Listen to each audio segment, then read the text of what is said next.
जय माता दी भक्तों, आज हम सभी बातें करेंगे वट सावित्री व्रत पूजा 2024 के बारे में। वट सावित्री पूजा व्रत, जिसे ज्येष्ठ अमावस्या के नाम से भी जाना जाता है, भारत में एक महत्वपूर्ण हिंदू त्योहार है, जबकि इसे दक्षिणी राज्यों गुजरात और महाराष्ट्र में वट पूर्णिमा व्रत के रूप में मनाया जाता है। यह त्योहार हरियाणा, पंजाब, मध्य प्रदेश, बिहार और उत्तर प्रदेश जैसे राज्यों में ज्येष्ठ अमावस्या के रूप में मनाया जाता है। त्योहार के दिन हिंदू महिलाएं अपने पति की लंबी उम्र और सलामती के लिए व्रत रखती हैं और प्रार्थना करती हैं।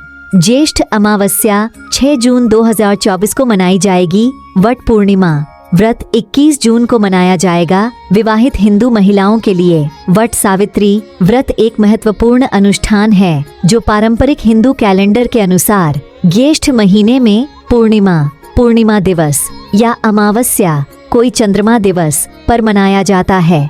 13वां दिन या त्रयोदशी उपवास अनुष्ठान की शुरुआत का प्रतीक है, जो पूर्णिमा या अमावस्या तक चलता है। विवाहित भारतीय महिलाएं अपने पति और संतान के स्वास्थ्य और दीर्घायु को सुनिश्चित करने के लिए वट सावित्री व्रत का पालन करती हैं।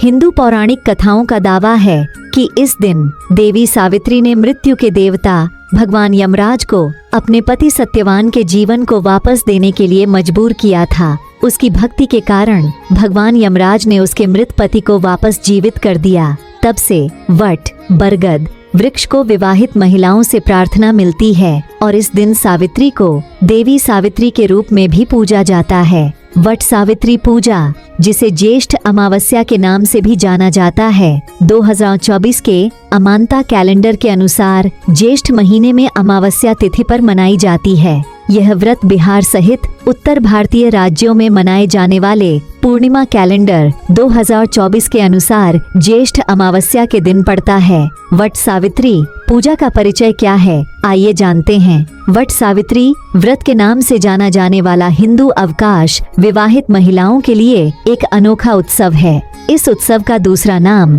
वट अमावस्या है। रिश्ते में महिलाएं इस छुट्टी को मनाती हैं।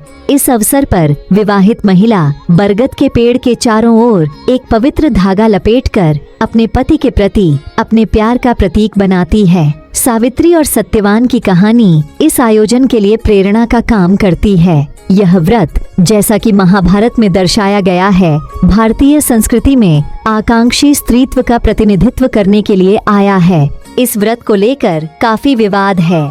स्कंद पुराण और भविष्य पुराण के अनुसार ज्येष्ठ माह के शुक्ल पक्ष की पूर्णिमा के दिन व्रत करना वर्जित है, लेकिन निर्णयामृत और अन्य स्रोतों के अनुसार ऐसा नहीं है। तिथियों में भिन्नता के बावजूद इस व्रत का लक्ष्य एक ही है। कई महिलाओं का मानना है कि यह व्रत ज्येष्ठ माह में त्रयोदशी और अमावस्या के बीच और शुक्ल पक्ष में त्रयोदशी और पूर्णिमा के बीच किया जाना चाहिए। भगवान विष्णु के अधिकांश भक्त पूर्णिमा पर यह व्रत रखते हैं। वट सावित्री व्रत वट और सावित्री दोनों को विशेष रूप से महत्वपूर्ण मानता है। बरगद के लिए वट वृक्ष के समान है। हिंदू धर्म बरगद के पेड़ को काफी महत्व देता है। पुराण स्पष्ट करते हैं कि कुंड में महेश, विष्णु और ब्रह्मा तीनों का वास है। भारतीय संस्कृति में सावित्री को एक ऐतिहासिक पुरुष के रूप में प्रतिष्ठित किया गया है। सावित्री सरस्वती और वेद माता गायत्री का दूसरा नाम है। वट सावित्री पूजा 2024 का महत्व क्या है, आइए जानते हैं। यह आयोजन देवी सावित्री का सम्मान करता है, जिन्होंने मृत्यु के देवता यमराज को अपने मृत पति या पत्नी को जीवन देने के लिए मजबूर किया था। इस दिन महिलाएं बरगद के पेड़ की पूजा करती हैं। वर्ष में 2 बार हिंदू चंद्र कैलेंडर का पालन करते हुए लोग उत्सव मनाते हैं। हिंदू पौराणिक कथाओं के अनुसार वट बरगद का पेड़ त्रिमूर्ति या भगवान विष्णु, भगवान ब्रह्मा और भगवान शिव का प्रतीक है।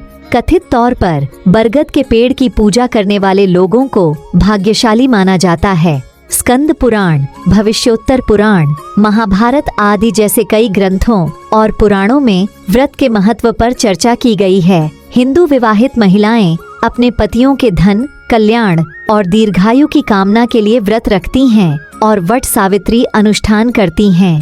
एक विवाहित महिला अपने पति के प्रति अपनी प्रतिबद्धता और सच्चा प्यार दिखाने के लिए वट सावित्री व्रत रखती है। वट सावित्री पूजा कथा जानिए। पौराणिक कथा के अनुसार एक आर्षि की सलाह पर मद्र साम्राज्य के राजा अश्वपति और उनकी निसंतान रानी ने सूर्यदेव सवित्र के सम्मान में लगन से पूजा की।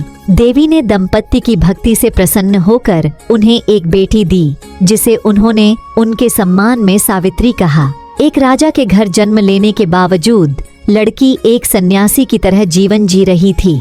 अपनी बेटी के लिए उपयुक्त विवाह खोजने में विफल रहने के बाद राजा ने सावित्री को अपने लिए एक पति की तलाश करने का निर्देश दिया। संभावित जीवन साथी की तलाश में सावित्री की मुलाकात निर्वासित अंधे राजा द्युमत्सेन के पुत्र सत्यवान से हुई। जब उसने अपने पिता को अपनी पसंद के बारे में बताया तो नारद मुनि ने हस्तक्षेप किया और कहा कि सत्यवान, जिसे उसने अपने पति के रूप में चुना है, 1 वर्ष के भीतर मर जाएगा और उसे पृथ्वी पर और अधिक समय नहीं दिया जाएगा। राजा अश्वपति ने सावित्री को अपना मन बदलने के लिए मनाने के सभी प्रयास विफल होने के बाद उनकी इच्छा के आगे समर्पण कर दिया। सत्यवान के माता पिता जंगल में रहते थे, इसलिए उनकी पति सावित्री विवाह के बाद वहीं चली गईं।